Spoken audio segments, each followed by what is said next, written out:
Hello दोस्तों, आज की इस वीडियो में हम एक्सरसाइज 1.1 का क्वेश्चन नंबर 5 स्टार्ट करेंगे। और अगर आपने अभी तक क्वेश्चन नंबर 1 to 4 नहीं देखे तो मैं इस वीडियो में उन वीडियो का लिंक भी दे दूंगा, ठीक है, आप देख लेना।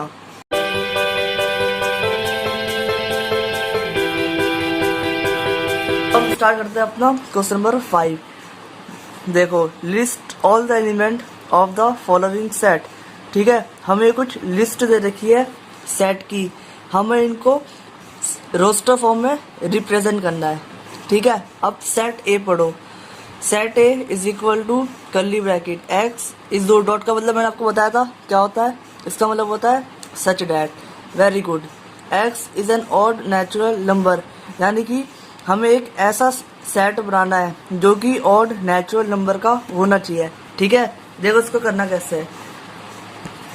यहाँ लिखोगे, ये हमने पहला पार्ट स्टार्ट कर रहे हैं। ठीक है, तो हमें ऑड नेचुरल नंबर का सेट बनाना है।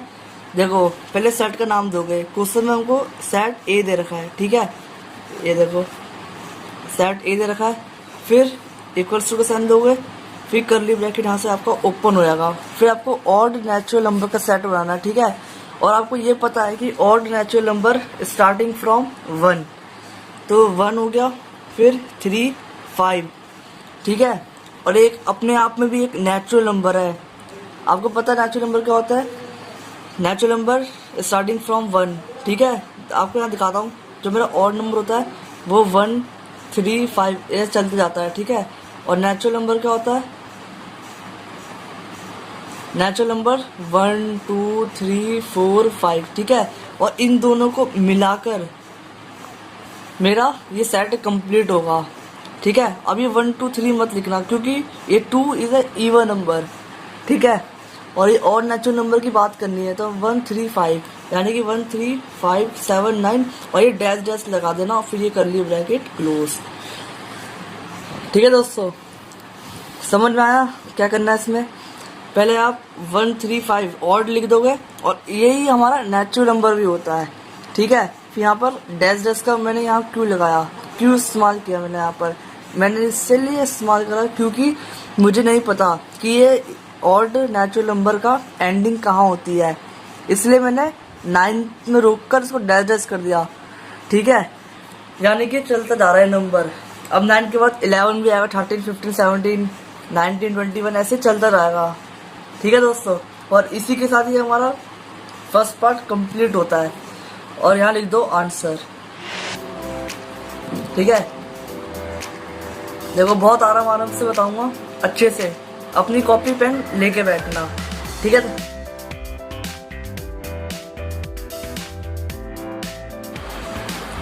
देखो दोस्तों, अब सेकंड पार्ट में आओ। हमें एक सेट बी दे रखा है। ठीक है, फिर हमें कहा है कि X such that x is an integer.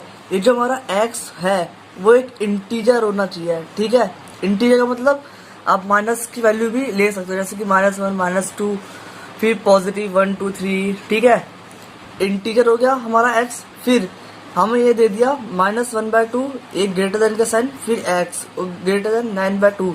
इसका मतलब समझो, इसका मतलब ये है कि जो मेरा एक्स होगा ना, एक्स तो हमें पता है कि इंटीजर होगा। ठीक है, अब सेकंड बात क्या बोली है, ये जो हमारा एक्स होगा वो -1/2 से बड़ा होना चाहिए। ठीक है, और 9/2 से छोटा होना चाहिए। ठीक है दोस्तों, इतनी बात समझ गए? ये दो बात बोल रहा है क्वेश्चन। पहली बात क्या, जो हमारा एक्स होगा वो एक इंटीजर होगा, और दूसरी बात -1/2 से बड़ा होगा एक्स, और 9/2 से छोटा होगा। ठीक है, अब यहाँ देखो, यहाँ लिख दो सेकंड पार्ट। ठीक है दोस्तों, फिर अब नंबर लाइन बनाओ।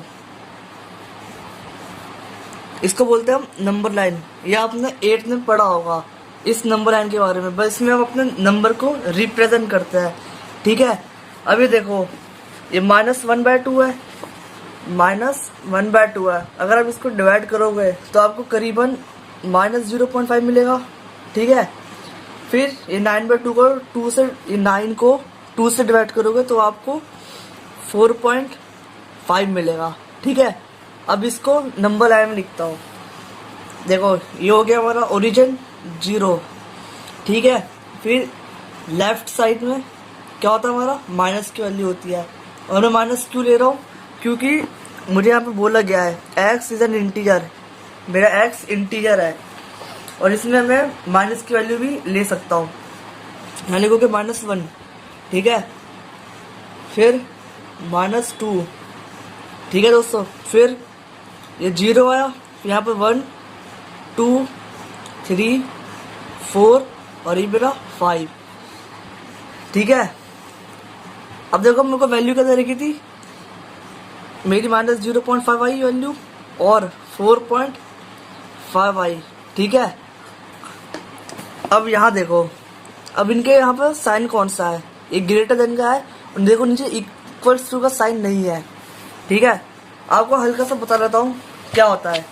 मान लो ये साइन और इस साइन में बहुत फर्क होता है, ठीक है। अगर ये वाला साइन है तो जो आपकी यानी वैल्यू है, ये आपकी वैल्यू थी ना, तो यानी कि ये वाला आपकी वैल्यू काउंट ही नहीं होगी आंसर में, ठीक है। और अगर ये डंडा आ जाए किसी भी क्वेश्चन के नीचे, इसका मतलब होता है ग्रेटर देन इक्वल्स टू। इसका काम ये होता है, ये जो -1/2 की वैल्यू है ये इंक्लूड हो जाएगी, मतलब कि आप आंसर में 1/2 लिख सकते हो। और अगर ग्रेटर देन का साइन है, इसका मतलब ये होता है आप -1/2 नहीं लिख सकते, ठीक है। इतना समझ लो सिंपल भाषा में। अगर नीचे डंडा आ गया तो आंसर में ये जाएगा जो आपका क्वेश्चन में दे रखा है। अगर डंडा नहीं आया तो आप ये काउंट नहीं करोगे, इसका नेक्स्ट टर्म काउंट करोगे, ठीक है। अब यहाँ पर आओ, आपको -1/2 के नीचे डंडा नहीं है, डंडा नहीं है मतलब कि आप इस वैल्यू को काउंट नहीं करोगे, ठीक है। देखो 0.5 यहाँ पर आएगा, ठीक है, 0.5 तभी तो आएगा। 0.5 इस साइड 1 आ गया और 0.5 के आगे 0 आ गया, ठीक है। आप 0.5 काउंट नहीं करोगे क्योंकि एक वो डंडा नहीं आया, ठीक है, सिंपल भाषा में। तो आप 0 से काउंट करोगे, ठीक है। फिर 1 भी आपका आंसर रहेगा, 2 3। अब देखो ये 9/2 है, इसको डिवाइड करा 4.5 आया, ठीक है। अब इस ग्रेटर देन के नीचे वो डंडा नहीं आया, यानी कि 4.5 भी काउंट नहीं होगा, ठीक है। 4.5 मेरा यहाँ बीच में आता, ठीक है दोस्तों, यानी कि आप 4 तक रोक दोगे तो आपके आंसर क्या हुए, आप लिखोगे set B is equal to, ये ग्रेटर देन के साइन लगाओगे। फिर ये 0 से स्टार्टिंग में हमारे आंसर, क्योंकि उसमें डंडा नहीं आता, तो यानी कि 0.5 हम नहीं लेंगे, स्टार्टिंग 0 से होगी। आप लिखोगे 0, फिर 1, फिर 2, फिर 3 और फिर 4। अब मैंने 5 क्यों नहीं लिया,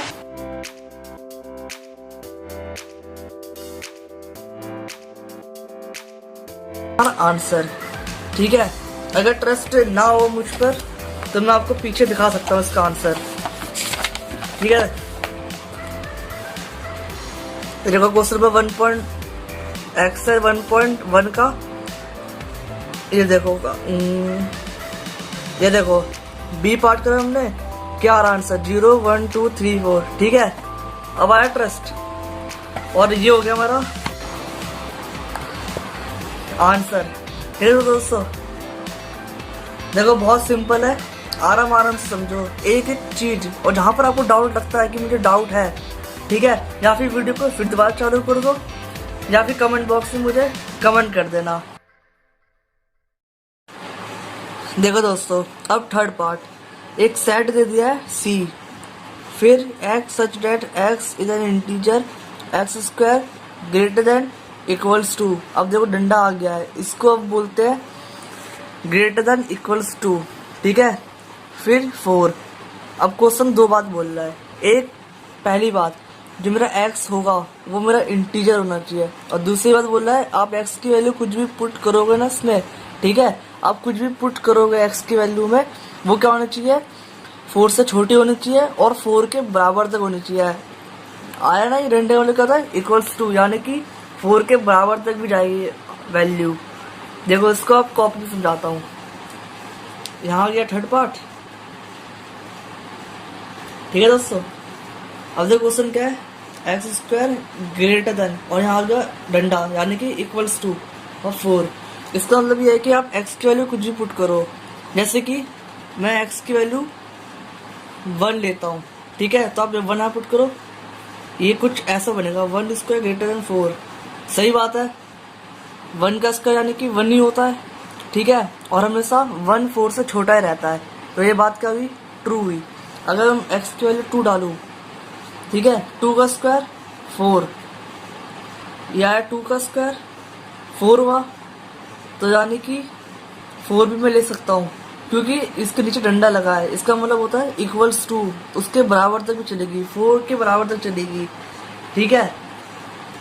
ये भी सेटिस्फाई कर रहा है इक्वेशन को। अगर मैं गलती से x की वैल्यू 3 लूँ, सुनना ध्यान से, अगर मैं x की वैल्यू 3 ले लेता हूँ यहाँ से, तो यहाँ मेरे को 9 दे देगा, ठीक है, 3 का स्क्वायर 9 होता है ना।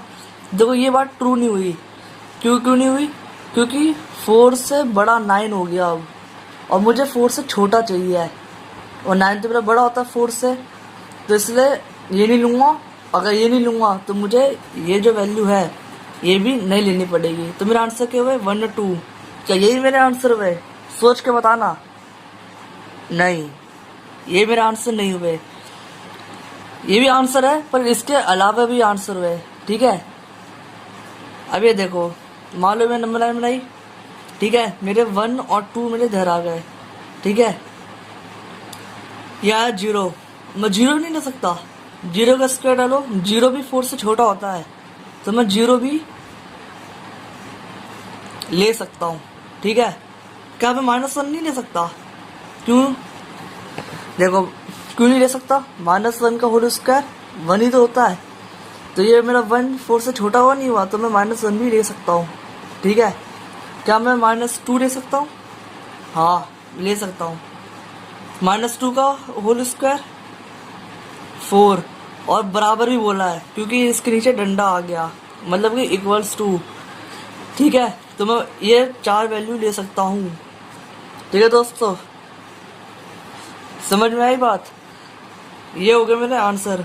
वही अब क्या करना है, अब सिंपल सा करना है, आपको सेट का नाम लिखना है, ठीक है, और ये चारों वैल्यू इसके अंदर लिख देना, और ये क्लोज कर देना, और लिख देना आंसर, ठीक है। अगर कोई डाउट है तो कमेंट करके पूछ लेना, ठीक है।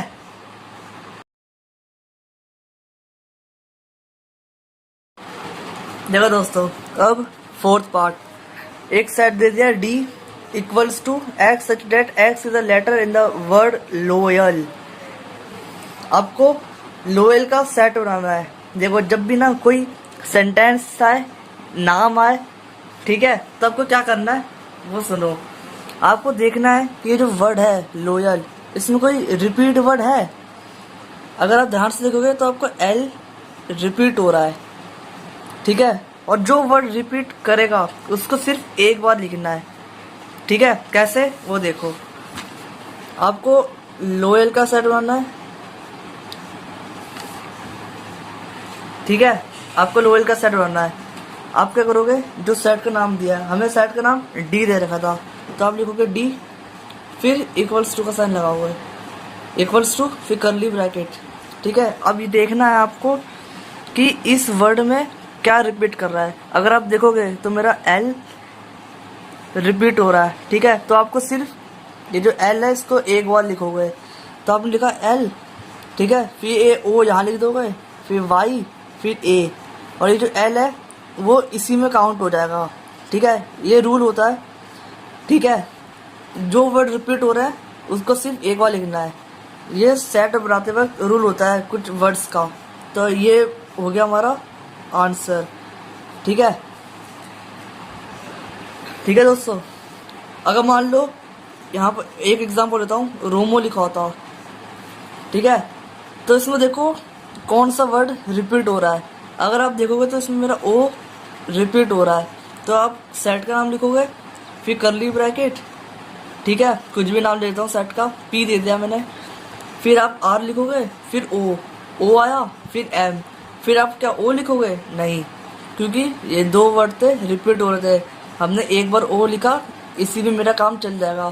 फिर यहाँ करली ब्रैकेट क्लोज, ये हो गया मेरा आंसर, और इसका भी मेरा हो गया आंसर, ठीक है दोस्तों। ऐसे में बस आपको एक बात याद रखनी है, कौन सा लेटर रिपीट हो रहा है उसको सिर्फ एक बार लिखना है, ठीक है। आई होप आप समझ गए होंगे, ठीक है। अगर आपको इतना सा भी डाउट है ना तो आप कमेंट बॉक्स में पूछ सकते हो, ठीक है, और जरूर पूछो, ठीक है। मैं मना नहीं करूंगा बताने से, आप पूछो, आप जितना पूछ सकते हो पूछो।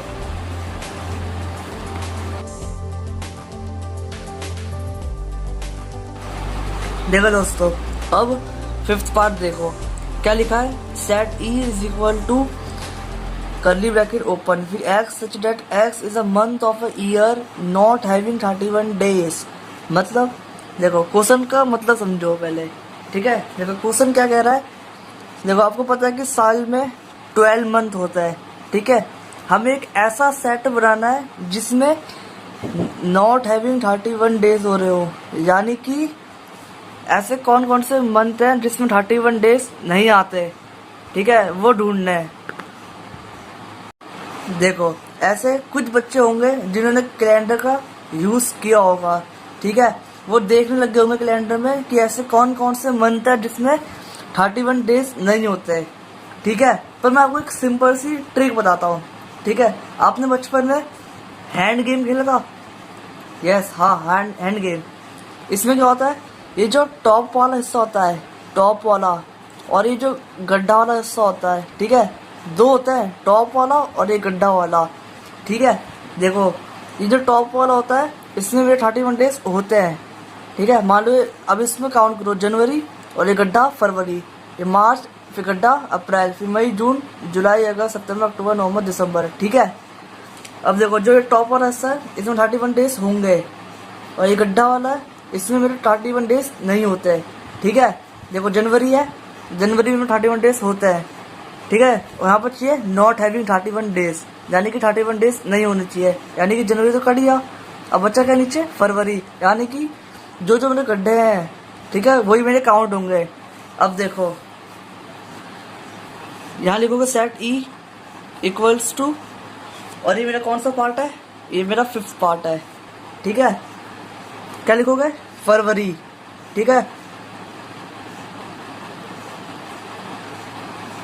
फरवरी लिखा, फिर ऊपर आया मार्च, फिर अप्रैल में मेरे 31 डेज नहीं होते, और ये इसी का सेट बनाना है हमें, तो यहाँ लिख दोगे आप अप्रैल, ठीक है। फिर जनवरी, फरवरी, मार्च, अप्रैल, फिर मई, मई में 31 डेज होता है, फिर आ गया जून, ठीक है, फिर जुलाई, अगस्त, सितंबर,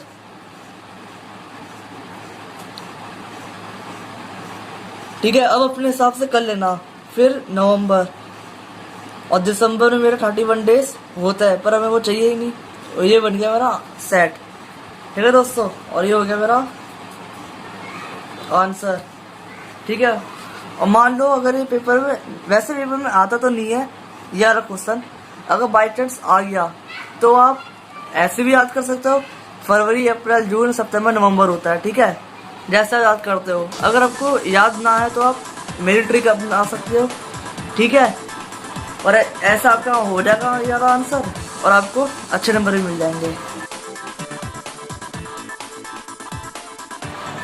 देखो दोस्तों, अब ये 6th पार्ट ये आपका होमवर्क है, ठीक है। अब ये खुद करोगे, मैं आपको क्वेश्चन का मतलब समझा देता हूँ, ठीक है, जिससे कि आपको थोड़ा इजी हो जाए करने में। देखो क्वेश्चन का मतलब क्या है, x is a consonant in the English alphabet with preceded के। देखो आप इसमें कंफ्यूज हो सकते हो, प्रीसीड का मतलब क्या होता है, ठीक है।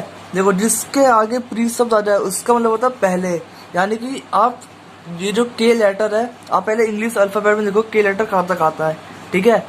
मान लो A B C D E F G H I J K, तो आप के काउंट मत करना, के से जितने भी पहले मेरे लेटर आए, ठीक है, उनको लिखो, ठीक है। फिर आपको करना क्या है, उन लेटर में से भी छाटो जो हमारे कॉन्सोनेंट है, ठीक है, जैसे कि ए ई आई ओ यू, ये मेरे कॉन्सोनेंट होता है, ठीक है। तो आप इनको मत लिखना, इनको छोड़ के जो बच गए उनको लिख देना, ठीक है।